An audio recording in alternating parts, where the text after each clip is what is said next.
Hello everyone. Previously we had discussed about the topic void versus undefined, right? So today we'll be discussing about the type assertions.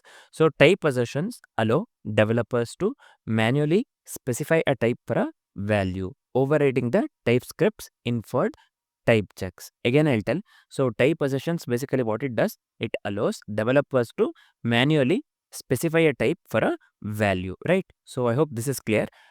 It overrides the TypeScript's inferred type checks, right? Let's try to implement the same thing with a very simple example, right? So I'll just write the code. Let's not try to run because we'll get an error writing saying that we have to set the lib to this one ES 2015 or later, right?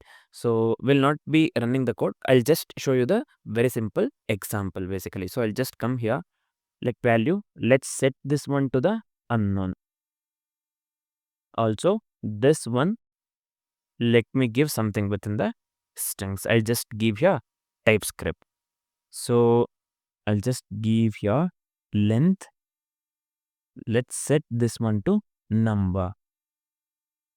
Here, let's go with the as keyword, right? So I'll just make use of the as keyword here. I'll just give a value as string. So I hope we have already discussed about the as keyword. So I hope we know how to use the as keyword, right? So if you don't know, please do go through the videos. I have clearly explained how to make use of the as keyword, right? So here I'll just give here, let me make use of length here.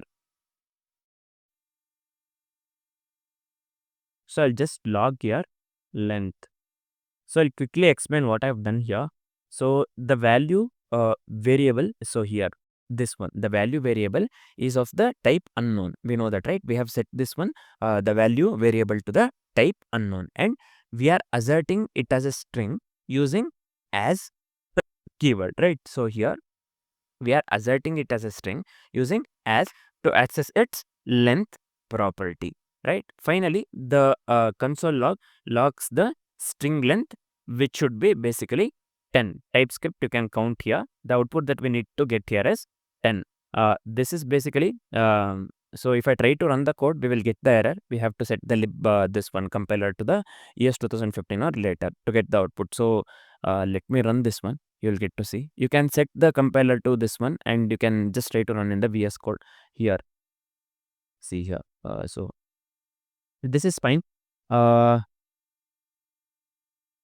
Next, for now, this is it. Next topic will be discussing on the object freeze, object.freeze with the read-only type. So for now, this is it.